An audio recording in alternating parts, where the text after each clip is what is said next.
Hi, everyone. This is Debbie Rambus. I'm Tony's mom and the executive director of the Compassionate Friends. Today, in our message of hope for 31 messages of hope, we have Susan Kahn. And Susan lost her daughter, Rachel, and has become very active in the Compassionate Friends through the years, offering many people hope through being a chapter leader as well as on the board of directors. So thank you, Susan, for joining us. You're welcome. I'm glad to be here, Debbie. So, as you know, what we're doing is we're telling a little bit of our story, how we came to know Compassionate Friends, how it's helped, as well as a personal message of hope.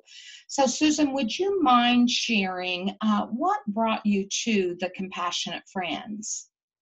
Well, in March of 1992, my 18-year-old daughter, Rachel, who was a senior in high school at the time, it was the last day of spring break, and she and her boyfriend went out for a ride on his motorcycle.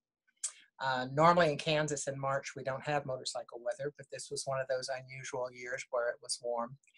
A deer crossed the road and they hit the motorcycle, and Rachel was brain dead at the site. She was kept on life support to be an organ donor. So that's what brought us to Compassionate Friends. Probably about maybe a month or 6 weeks after Rachel's death, we got this mimeographed letter with a line that had Mr. and Mrs. Kahn written in it. It was sort of crooked on the paper, but it talked about this group, Compassionate Friends, and invited us to come to a support group meeting. So finally in July, my husband and I decided we would go. Actually, I decided, and he agreed to go to our first Compassionate Friends meeting. And we sat outside in the car trying to decide if we were going to go in or not, because it was hard to understand why it would be helpful to be with all of these people who were so sad. But we did finally go in, and there were about 25, 30 people at that meeting.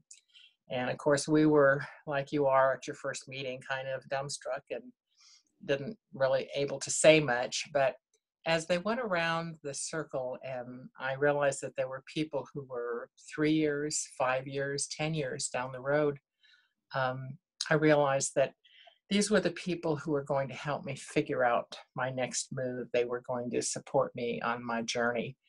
And they lent me some hope, and that's what got me to the second meeting. And that kind of began our involvement with Compassionate Friends.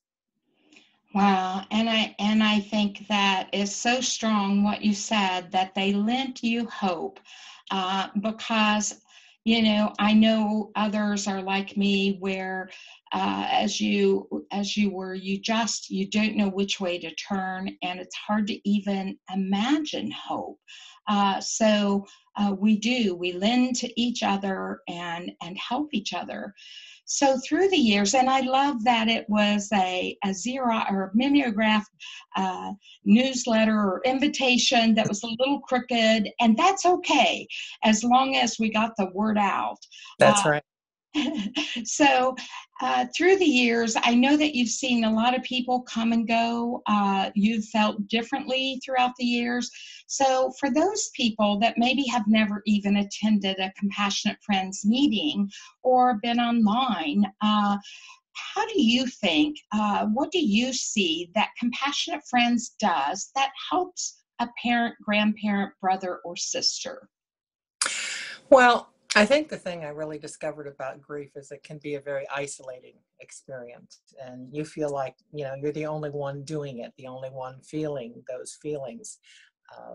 Prior to Rachel's death, I would see a headline in the paper about some child dying in an accident, and I'd think, oh, that's so bad. But by the next day, it was out of my head. And then one day, we were the headline. And so I think, I just forgot the question. No, that's okay. I Okay. call that grief brain.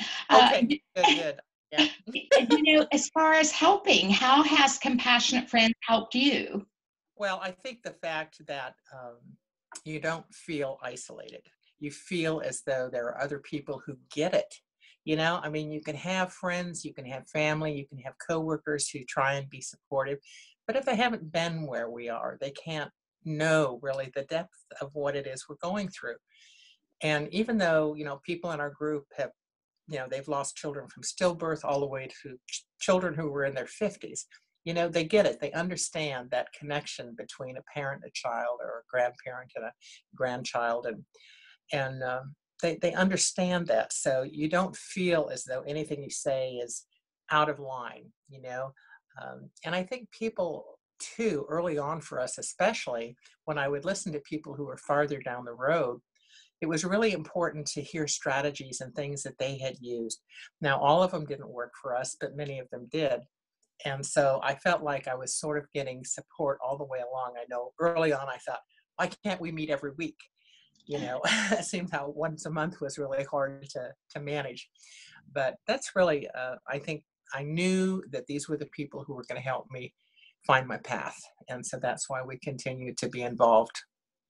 Yes, that's great. And you stayed involved. And I think that's so important because as you said, you listened to different strategies, things that worked for other people. Maybe you didn't do exactly what they said, but you took bits and pieces. And that's how I did as well. You know, no one says to you, you should do this or you should do that. We phrase it as this worked for me or that worked for me. So, Susan, we're trying to leave everyone, you know, perhaps they're new in their grief journey, or even perhaps they're not new but haven't found help yet.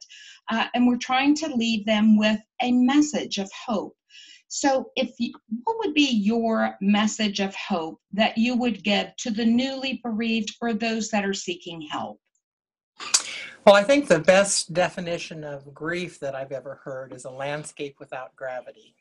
And I think that's how a lot of us feel. And I really view hope as that scout that goes out in that scary landscape and kind of pulls you forward to be able to find possibility. Um, there's a quote I really like. It says, hope is a bridge that can be put over any crossing, but faith is believing that the bridge will hold. And so I think hope is so important for people, because in those early days especially, you feel so desolate and that you're never going to feel any better. It's never going to be any different. uh, in fact, early on, I remember some of the people talking at meetings, and I thought, well, I'm never going to get to that point. I can't see myself getting to that point. But we kept working on it, and that's why they call it grief work. It's not an easy task by any means. But I think hope is so important for people in all aspects of your life, but particularly when you're dealing with grief, because it's emotionally and physically, spiritually, the hardest thing we ever do. And having hope um, gets you to the next day. And sometimes that's the most important step. Get to the next day. Absolutely. And, you know, we often say it's one step, it's one day. Sometimes it's just one breath to the next breath. That's So, right. yes, absolutely. So there are people that have already put some messages of hope on our wall of hope that you'll find on our webpage at compassionatefriends.org. Take a moment during your busy holiday schedule to take a glance at those and see what messages they've left you and see if any resonate with you. Thank you so much, Susan, for sharing, Rachel, for sharing your grief journey and your message of hope. Thanks, Debbie. Okay, everyone, have a very peaceful holiday.